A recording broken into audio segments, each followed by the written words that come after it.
આરોગ્ય અગ્ર સચિવ જયંતિ રવિ પ્રેસ કોન્ફરન્સને સંબોધન કરી રહ્યા છે। આવો જોઈએ તો આરોગ્ય અગ્ર સચિવ પોઝિટિવ કેસ અંગે માહિતી આપશે। આ સાથે સાથે કયા પ્રકારની કામગીરી આરોગ્ય વિભાગ દ્વારા કરવામાં આવી રહી છે સમગ્ર રાજ્યની અંદર કોરોનાને લઈને તે અંગે પણ જાણકારી આપશે। આ સાથે સાથે કેવા પગલાં લેવા જોઈએ, કેટલું ધ્યાન રાખવું જોઈએ લોકોને, તેની પણ જાણકારી આપશે।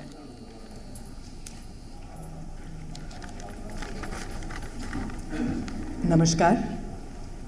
ગઈકાલે કહ્યું એ રીતે હવે આજથી જે કોવિડ-29ની જે આંકડાકીય માહિતી છે દિવસમાં એક જ વખત, અને એ નિર્ણય કર્યું છે કે અમારા જે લેબોરેટરીઝ છે એની જે વ્યવસ્થા છે એવી હોય છે કે સાંજના 6 વાગ્યા સુધી, આગલા દિવસના 6 વાગ્યા સાંજથી આગલા નેક્સ્ટ ડેના સાંજના 6 વાગ્યા સુધી જેટલા રિપોર્ટ્સ થાય એની એ લોકો વિગત આપણને આપતા હોઈએ છીએ।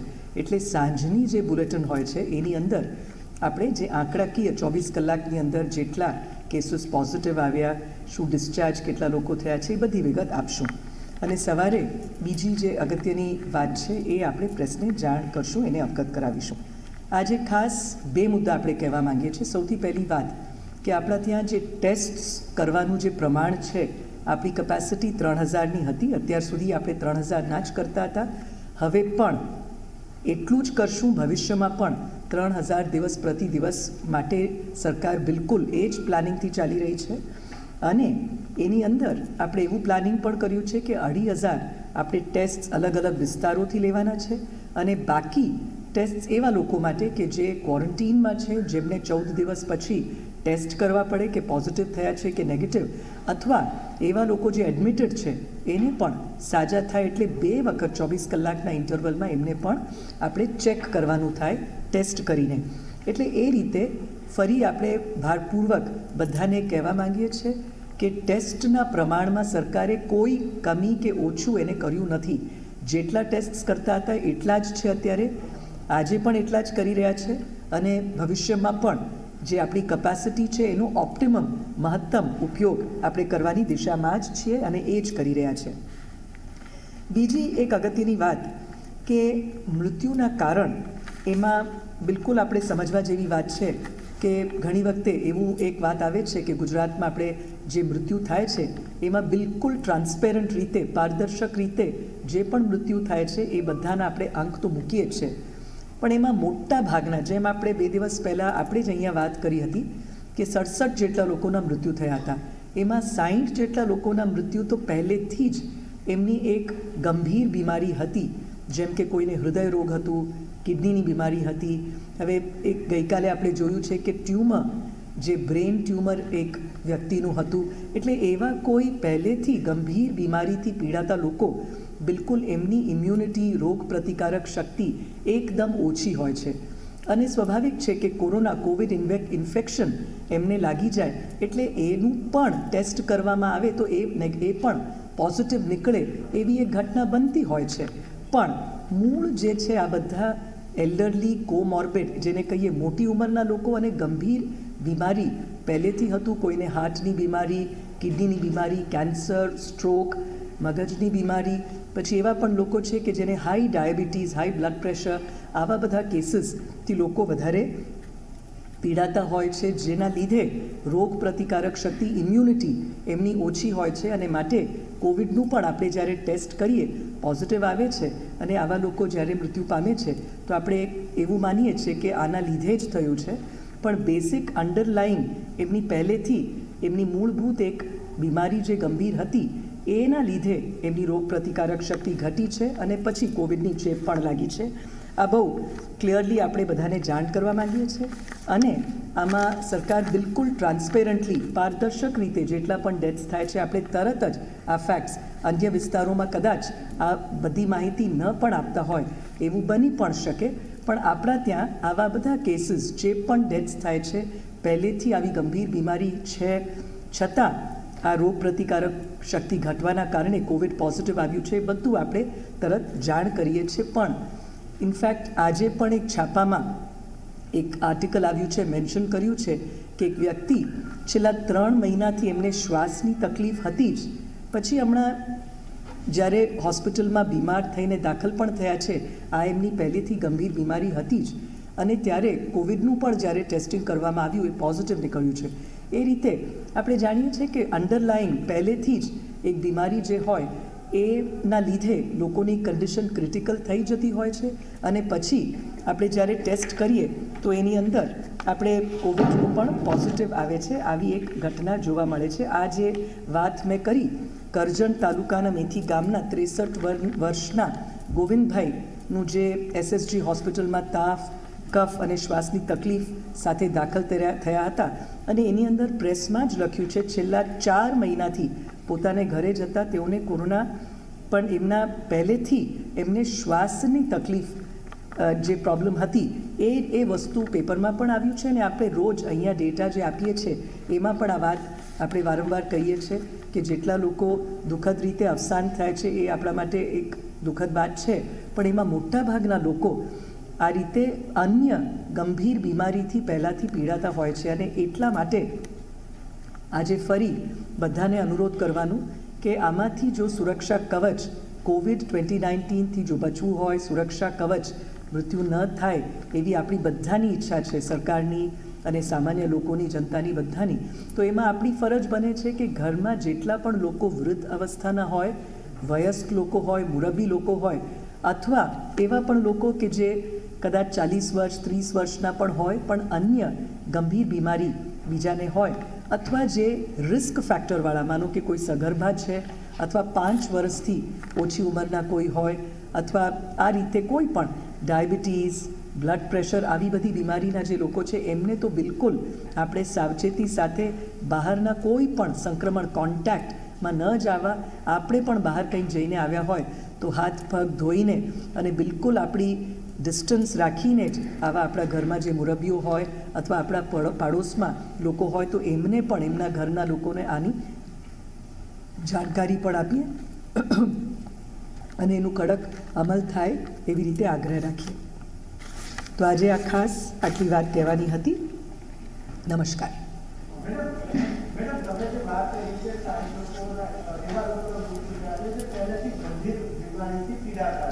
તો આપણે આજે અભ્યાસ કર્યો ત્યારબાદ હવે એ લોકોને સારવાર આપવા માટે થઈને કોઈ નવી વ્યૂહરચના કે જે ડાયાબિટીસ છે, હાઇપરટેન્શન છે, અથવા તો અન્ય ગંભીર બીમારી, તો એ લોકો જ્યારે પોઝિટિવ આવે ત્યારે એમને અલગ રીતે અથવા તો કોઈ નવી વ્યૂહરચનાથી સારવાર આપે. જો આ બીમારી વિશ્વભરમાં આપણે જોઈએ છે કે બહુ મોટા પ્રમાણમાં એલ્ડરલી લોકોને, વયસ્ક લોકોને આવી પ્રોબ્લેમ થાય જ છે. એના માટે આપણી સરકારે પણ 2 અગત્યના ડિસિઝન્સ લીધા છે, જે આપણે અગાઉ પણ કહ્યા છે કે જેટલા લોકોને આવી બીજી ગંભીર બીમારી પહેલેથી હોય એમના માટે જે દવાઓનો જથ્થો હોય, માનો કે બીપી માટે કે પછી ડાયાબિટીસ મેલિટસ માટે જે દવા છે, અથવા કોઈને સ્ટ્રોક આવેલું હોય, કોઈને કિડની ડિઝીઝ હોય, તો એ બધા જે એમને જે દવા મળવા જોઈએ પહેલેથી એમના ફિઝિશિયન્સને સરકારી દવાખાનામાંથી અથવા એમના જે પ્રાઇવેટ ડૉક્ટર્સ હોય એમનો સંપર્ક ફોનથી પણ કરીને પહેલેથી આ સ્ટોક રાખે ઘરમાં, અને એમનું જે કન્ડિશન છે બિલકુલ ઓરિજિનલ જે ગંભીર બીમારી છે એમાં કંઈ એમની કન્ડિશન વધારે નાજુક ગંભીર ન થાય એની આપણે કાળજી ઘરે એમને રાખવા માટેનું આપણા બધાની જવાબદારી છે, ઘરની અંદર પણ એનાથી સવિશેષ કે એમને આ સંક્રમણ જરાય ન લાગે એટલે ઘરની અંદર પણ એમને થોડું ઇન્સ્યુલેટ કરીને, જેને આપણે કહીએ અલગથી પણ એક રૂમમાં, અને એમને ગમે તે વ્યક્તિ, બહારના વ્યક્તિ સાથે કોઈ કોન્ટેક્ટ ન આવે એવી રીતે સાવચેતી સાથે એમને સાચવવાની આપણી બધાની ફરજ છે, જવાબદારી છે. તમે ટેસ્ટની વાત કરી, તમે 1.5 મહિના સુધી કરાયું સવાર સાંજ, અને અચાનક ગઈકાલે ટેસ્ટ ઓછા કરે એવા સવાલો ઉઠ્યા એટલે તમે બેન ટેસ્ટના રિપોર્ટ જાહેર કરવાનું પણ ટાઈમ કરી દીધું. એટલું જ નહીં, ગઈકાલે સાંજે તમે 24 કલાકના ટેસ્ટ કેટલા થયા એની ફિગરથી તમારા બુલેટિનમાં છાપી લેવા નહોતી આપી બેન, અહીં બોલ્યા પણ નહોતા. એટલે બેન સવાલ ઉઠે ત્યારે કેમ તમારી સ્ટ્રેટેજી કરી જાય છે? આ સવાલ ઉઠવાની સાથેનું બિલકુલ સ્ટ્રેટેજી બદલવાનું વાત નથી, આ ખોટી અર્થઘટન છે.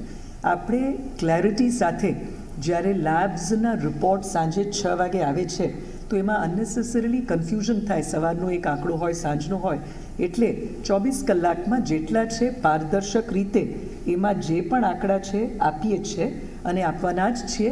ફરી કહેવા માંગીએ છીએ કે અત્યાર સુધી જેટલા ટેસ્ટ કરતા આવ્યા છે એમાં બિલકુલ ઘટાડવાનો સવાલ નથી. ઓન ધ કોન્ટ્રરી આપણે રેપિડ એન્ટીબોડી ટેસ્ટ પણ કરીએ છીએ, એટલે ટેસ્ટની સંખ્યા ખરેખર જુઓ તો વધે જ છે અને એમાં સરકારનો જરા પણ ઈરાદો નથી કે ટેસ્ટ ઓછા કરીએ.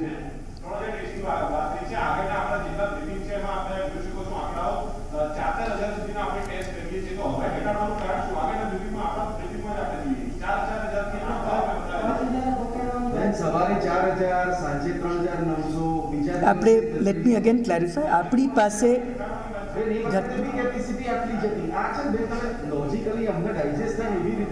આપણી જેટલી પણ લેબ્સ છે એની ડિટેલ્સ આપણે જાણીએ છીએ. એમાં જે કેપેસિટી છે એનું ભરપૂર, એમનું ઓપ્ટિમમ કમ્પ્લીટ યુટિલાઇઝેશનમાં જરા પણ ઓછું આપણે કરતા નથી. અને જેમ આપણે ફરી દોહરાવીએ છીએ, રેપિડ એન્ટીબોડી ટેસ્ટ પણ આપણી પાસે 24,000 આવેલી છે, એ પણ ડિસ્ટ્રિક્ટ્સમાં ડિસ્ટ્રીબ્યુટ કર્યું છે, એનું પણ યુઝ કરવાના છે. એટલે ખરેખર આ ટેસ્ટની સંખ્યામાં વધારો જ થયો છે અને જેટલું છે PCR ટેસ્ટ કોમન જ રાખવાના છે.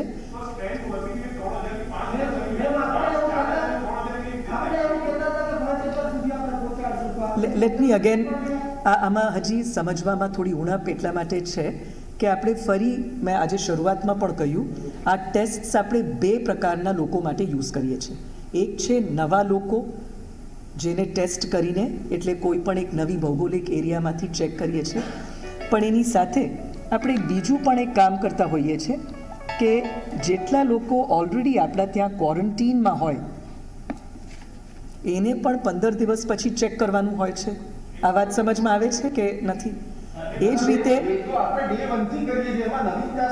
નવીનતા એ છે, આપ જો સાંભળવા માંગતા હો,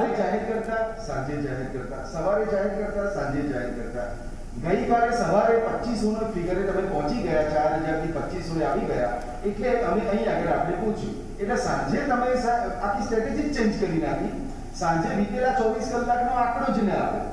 સાંજે તમે એવું કહો તો 2,000 મેક્સિમમ આપણે કરીશું અને આ ક્વોરન્ટીનમાં હોય પણ કરીશું. 2,000 પેશન્ટ્સ આપણા હોસ્પિટલોમાં છે, એમને કરવા જઈ રહ્યા છીએ. એટલે અને બીજું ડેટા છે આપણી પાસે, એટલે રેન્ડમમાં જવાની જરૂર નથી, નવા એરિયામાં જઈશું આપણે, બરોબર છે. પણ આજે તમે એવું કહો છો બેન કે હવે સાંજે એક ફિગર આપીશું, કાલથી કહેલું છે, કાલે પણ સાંજે આ વાત કરી હતી કે આપણે આમાં 2 ટાઈમ ડેટા આપવાથી કન્ફ્યુઝન રહેતું હતું. વિપુલભાઈ, આપણે પણ, તમે પણ કહ્યું, આ સારી વાત છે. એટલે વોટ સરકારે ગઈકાલે નક્કી કર્યું છે કે આપણે આમાં કન્ફ્યુઝન લોકોના મનમાં વર્તે છે કે અડધો દિવસ અને પછી બાકી, એટલે આપણે 24 અવર્સમાં નંબર જે છે એ નંબર બતાવવાના જ છે. એમાં કોઈ નંબર્સમાં કંઈ ઘટાડવાનું વધારવાનું કરવાનું હોત તો આ રીતે ક્લિયરલી ટ્રાન્સપેરન્ટ રીતે સાચી હકીકત આપણે શા માટે આપતા હોઈએ? એમાં બિલકુલ સરકારનો ઈરાદો નથી કે કોઈ પણ વસ્તુ छिपाવી છે, પણ આપણે ક્લેરિટી માટે, જેથી કે સ્પષ્ટ રહે કે 24 કલાકમાં પછી એમાં 2 વખત બમણું કાઉન્ટિંગ વગેરે ન થાય, માટે આ નિર્ણય લીધું છે.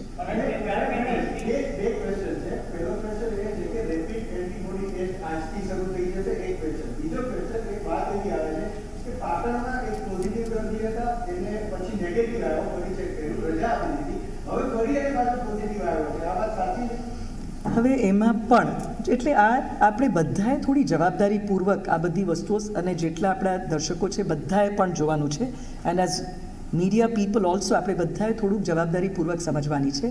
આ વસ્તુ વિશ્વ કક્ષાએ આ એક અભૂતપૂર્વ બીમારી છે. આ પહેલેથી આવેલી કોઈ બીમારી નથી. It's a new disease. એના કિટ્સ પણ ઓછા છે. કિટ્સ જે આવે છે એમાં પણ જે અત્યારે આપણે પણ નિર્ભર છે કે બહારથી જે કિટ્સ આવે છે અલગ અલગ વિસ્તારોથી ખરીદીએ છીએ, કેમ કે આપણે જેટલું બને સરકાર બિલકુલ પ્રોએક્ટિવલી કોશિશ કરી રહી છે કે જેટલા પણ કિટ્સ આવે. હા, થોડા ઘણા કિટ્સમાં જે હમણાં ભાઈએ વાત કરી એવા પણ કમ્પ્લેન્ટ્સ આવ્યા છે કે એ જ કિટ એક વખત પોઝિટિવ કહે છે, જેને આપણે ફોલ્સ પોઝિટિવ કહીએ, એવા પણ બહુ જૂજ કિસ્સા બની રહ્યા છે. પણ એનો અર્થ નથી કે આપણે ટેસ્ટિંગ બંધ કરીએ કે, એટલે આ બધી વસ્તુઓ એકંદરે જોઈને આપણે એક પ્રોપર જે આપણે દિશામાં જઈ રહ્યા છે, જે રીતે જઈ રહ્યા છે, એમાં આપણું બિલકુલ ક્લેરિટી સાથે કહેવા માંગીએ છીએ કે ટેસ્ટ્સમાં બિલકુલ કમી નથી કરતા. જે 3,000 ટેસ્ટ્સની કેપેસિટી છે એટલા કરીએ જ છે. અને એટલું જ નહીં, રેપિડ એન્ટીબોડી ટેસ્ટ જે ભારત સરકારે આપ્યા છે એને પણ યુઝ કરીએ છીએ, કરવા જઈ રહ્યા છે આજથી. એની બધી, કદાચ આપણું જ રાજ્ય છે કે 2 વખત ડિટેલ્ડ બધાને ટ્રેનિંગ આપી છે. કેલિબ્રેશન આમાં તમે પણ ઘણી વખત અહીંયા પ્રશ્ન પત્રકારો દ્વારા પૂછવામાં આવ્યું હતું કે કેમ આપણે એમાં ડિલે કરીએ છીએ, કેમ કે આપણે વાત કરી આમાં કંઈ ઉતાવળમાં એક દિવસ જલ્દી કરી લીધું એના કરતાં સારું કર્યું, વ્યવસ્થિત કર્યું એ વધારે જરૂરી હતું. માટે કેલિબ્રેશન કર્યું એક એક સેમ્પલનું અને એના માટે આપણા તજજ્ઞોએ કામ કરી, ટ્રેનિંગ પણ આપી. કાલે બધા જિલ્લાઓની અંદર તાલુકા કક્ષાએ પણ આની ટેસ્ટિંગ અને પાયલટ કરવાની પણ સૂચના આપી. એટલે આજે રેપિડ એન્ટીબોડી ટેસ્ટ પણ શરૂ થઈ જશે.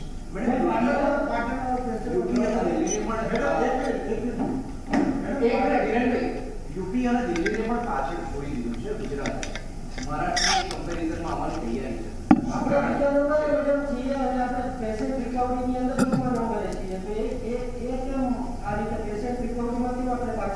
પેશન્ટ રિકવરીમાં પણ ગઈકાલે તમે જોયું હશે વડોદરામાં પણ મોટી સંખ્યામાં ત્યાં આપણે એક પ્રેસ રિલીઝ પણ આપી છે. ઘણા લોકોને ડિસ્ચાર્જ કરવામાં આવી રહ્યું છે. લેટ અસ અગેન બી ક્લિયર, આમાં કોઈ હરીફાઈમાં નથી આપણે પડતા કે બીજા કરતાં મેં જલ્દી છોડી દીધા, ઓછા છોડી દીધા. આપણે જે પ્રોટોકોલ્સ છે, આપણા લોકો ઘરે જાય, સાજા થઈને જાય, ભલે એમાં 4-5 દિવસ વધારે લાગે એનો અર્થ નથી કે આપણે વધારે લંબાવીએ છીએ, પણ એને જે બિલકુલ ઠીક થવું જોઈએ એમાં કોઈ કોમ્પ્રોમાઇઝ નથી કરવા માંગતા. કેમ કે એવું કરીએ તો રિલેપ્સ એટલે ફરીથી એને આ બીમારી આવે એવી પણ એક સંભાવના રહે છે. એટલે એમાં કરીએ છીએ. છતાં એના જ માટે એની ચિંતા વ્યક્ત કરી છે આપણા માનનીય મુખ્યમંત્રીશ્રી, માનનીય નાયબ મુખ્યમંત્રીશ્રીએ. અને જે ગઈકાલે મેં કહ્યું, આપણે જે લોકો સંમતિથી બીજા પણ રોગ, કેમ કે આમાં સાજા થવામાં પણ આપણી મૂળ ઇમ્યુનિટી પર ડિપેન્ડ કરે છે. એવા વ્યક્તિઓ છે આપણે આમાં જ જોયા છે કે જે 10 દિવસની અંદર પણ સાજા થઈને ગયા છે, અને એવા પણ લોકો છે આપણે જોયા છે કદાચ 25-30 દિવસ સુધી. એટલે આપણે ટેસ્ટ કરીએ, બધું નોર્મલ હોય. એટલે એની રોગ પ્રતિકારક શક્તિ વધારવા આયુષ મંત્રાલય સાથે પણ આપણે કદાચ one of the first states કે આટલું એક્ટિવલી કરીને જે એક્ટિવ પેશન્ટ્સ છે એમને પણ સંમતિ સાથે આ બધી વસ્તુઓનું આયુર્વેદિક અને હોમિયોપેથિક જો એમની સંમતિ હોય અને બિલકુલ ડૉક્ટર્સ સાથે ટ્રાયલ્સ કરવાની દિશામાં પણ આપણે પહેલ કરી છે. આંકડા કેમ વધી રહ્યા છે? સવાલ એ છે મેડમ, બીજા રાજ્યો કરતા ગુજરાતના આંકડા કેમ राज्यों की रिकवरी रेट कम क्यों है? गुजरात में भी और देश में मेट्रो शहरों में रिकवरी कम क्यों है? इसमें फिर से हम कहना चाहेंगे कि यहाँ इसमें कोई हरीफाई नहीं है, पर हमने जो संख्या भी बढ़ी है इसका रीज़न ये है कि हमने बहुत एक्टिवली प्रोएक्टिव घनिष्ठ टेस्टिंग किया है. और वो भी कहाँ पर, जिसे हम हॉट स्पॉट्स कहते हैं, जहाँ पर इस केस का प्रमाण, कोविड-19 का प्रमाण कहीं ज़्यादा है. जैसे अहमदाबाद के सेंट्रल जोन में, सदर्न जोन जिसको हॉटस्पॉट कहते हैं, सूरत के विस्तार में. और ये भी हम जानते हैं कि शुरुआत में इतने केसेस में ज़्यादा प्रमाण में बढ़ा नहीं था, लेकिन बीच में निज़ामुद्दीन की घटना के बाद ये बढ़ी है. लेकिन इसमें फिर हम चुपचाप बैठे नहीं रहे, बिल्कुल एक प्रोएक्टिव तौर पर सरकार जाके इन्हीं विस्तारों से भी हमने जो भी थे एक एक केस को ट्रैक किया, टेस्ट किया, ट्रीटमेंट में रखा. और उसके एक अच्छी बात है, जितने हम केसेस अभी ढूंढेंगे, केसेस जितने ज़्यादा आएंगे, उतना हम इस संक्रमण को रोकने की दिशा में सही काम कर रहे हैं, सच्चा काम कर रहे हैं. और इस दिशा में हम जाएं, ये उचित है. रिकवरी की बात हमने अभी चर्चा की, अभी मैंने गुजराती में भी बताया. रिकवरी व्यक्ति के रोग प्रतिकारक शक्ति के ऊपर निर्भर है इंडिविजुअली. और ये भी एक चीज़ हम सब की लाइफस्टाइल पर भी हमें थोड़ा सा गौर करना चाहिए.